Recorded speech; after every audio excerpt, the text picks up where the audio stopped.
Hola, bienvenidos a Lingua Files otra vez. Welcome again to Lingua Files. Soy Michelle. I'm Michelle. And today we're talking about verbs. We're talking about grammar. We started out by talking about present tense verbs and the most common one, the most common type, which is AR verbs. And we talked about caminar as our example. Now I'm going to go ahead and I'm going to take caminar, I'm going to stick with that, and I'm going to show you what we would do to make it past tense.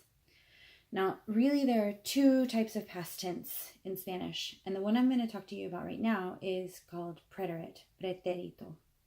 Preterito in Spanish is when the person who's speaking thinks of the thing that they're talking about as over and done with. It's a closed chapter, or he's describing two things that happened in the past. One thing was in progress, was happening when this other moment, this other event came and intervened in the middle of that process. So that second thing, that thing that intervened or that thing that happened when this other thing was already going, is said in preterite. It takes a lot of experience and a lot of hearing different scenarios said by different people to know and get a good feel for and have it become really automatic which one you should use, whether the preterite or the other type of past, which is imperfecto, imperfect, which I'll talk about another time. But preterite is what I want to talk about today. So we said that in Spanish, it's all in the endings of the verbs, and that is so true. Most of the time, the default in Spanish is that the second to the last syllable gets emphasized. Now, there are a lot of exceptions.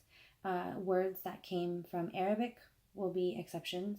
Words that came from the native languages in the Americas will often be exceptions.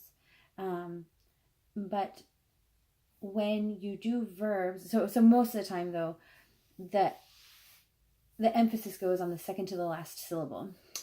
And in Spanish, tildes, what we in English usually call accent marks, and what in Spanish is called tildes, the purpose of tildes in Spanish is to say which syllable gets emphasized in a word. Now, if the word sounds a certain way and the second to the last syllable gets emphasized the way it's naturally said, then you usually won't need a tilde. This is kind of a funny way of explaining it, but it's the simplest way for somebody who's just starting out and beginning for me to explain why tildes are there and what they do. So if the word is pronounced with the emphasis on the second to the last syllable, usually you won't need a tilde. But sometimes there are words that the emphasis is on something besides the second to the last syllable. And if we were to write them down without a tilde, it would make it so that a different syllable would have to be pronounced. So sometimes we override that fact by putting a tilde on it. Some people are probably going to argue with me that that's not a good explanation of tildes, but to me it's a simplistic explanation. Why do I mention tildes right now? Because tildes are really important to the past tense.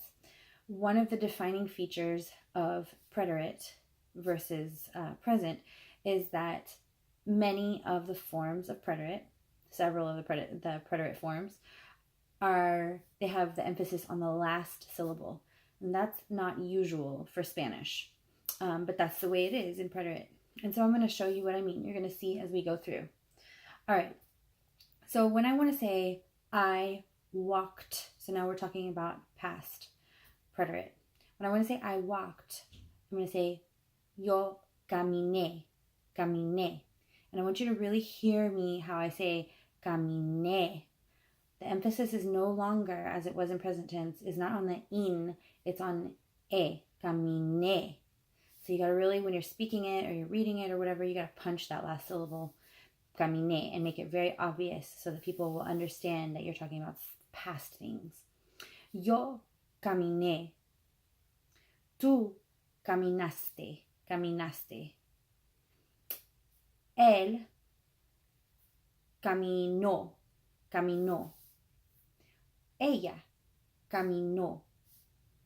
Usted caminó.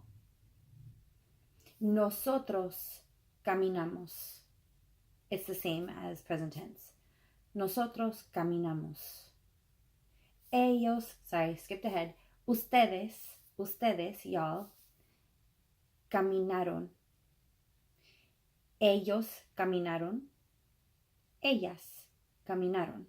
Remember, those last three are always going to share the same ending if you're doing ustedes. Ustedes, ellos, ellas. There's always going to be the same ending, no matter what tense, I think, pretty much, that you're in. So we notice that on yo, it's caminé. And you see that tilde there, caminé, with an E and then a tilde on top of it. That makes us have to make that the syllable with the emphasis. And then look at él and ella and usted. It's all caminó. And we have to punch that O on the end, caminó. Listen to the difference between I walk versus she walked. I walk, camino, versus she walked, caminó. You hear the difference? That's why it's so important to place the emphasis on it and make sure that it's clear so that it'll be evident to everybody that you're talking about the past and who you're talking about. The other ones, caminaste, you, caminamos, we, and caminaron, they don't necessarily have that feature. But they still have different endings. Okay, that's preterite. Let me give you a few examples of when you might use preterite. And you're going to see some kind of other cue words. Now, if you're really just beginning with Spanish, I know that you won't understand these sentences right off the bat, so I'm going to give you translations. Ayer yo caminé a la tienda. Ayer yo caminé a la tienda. So there's our kind of context word, ayer. Ayer means yesterday. Ayer yo caminé a la tienda. Yesterday I walked to the store. El año pasado, there's our context clue there. El año pasado yo visité a Argentina. Yo visité a Argentina. Last year, el año pasado, yo visité, I visited Argentina. And sorry, that should just be plain old visité Argentina, not a Argentina. Esta mañana llegó un paquete de Amazon. Esta mañana, this morning, llegó un paquete de Amazon. A package arrived from Amazon. So llegó, it's it. A package is it. And so we don't really have a good word for it in this case. So we lump it in with the he and the she. All right. I'm going to come back to that in just a second because that's an interesting sentence in another way too. El lunes limpiamos la casa. El lunes limpiamos la casa. Monday, we cleaned the house. Now, how do we know that it's Monday we cleaned the house? Because the amos, it's the same ending for preterite or for present. And we have to know mostly by our context clues. El lunes, Monday, we cleaned the house. Okay, it could have been clean, but if we were trying to say that we clean it every Monday, it would have been los lunes limpiamos la casa. And so it's a pretty good bet that we cleaned the house, that it's past. Okay, let's go back to the previous example because that was esta mañana llegó un paquete de Amazon. This morning, a package arrived from Amazon. So in addition to what's happening with the verb, you might notice that I said llegó un paquete. In English, we would say a package arrived. But in Spanish, it's possible to say llegó un paquete. And so we flip the subject and the verb. The word order is more flexible.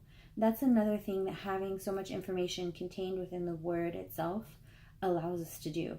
The word order isn't as flexible as it was in Latin, for example, but it's more flexible than it is in English. In English, we really rely on the position of the word in the sentence to let us know what's the subject, what's the verb, and what's the object. In Spanish, you can flip it around more and still be pretty sure of who's doing what and who's getting something done to them in a sentence.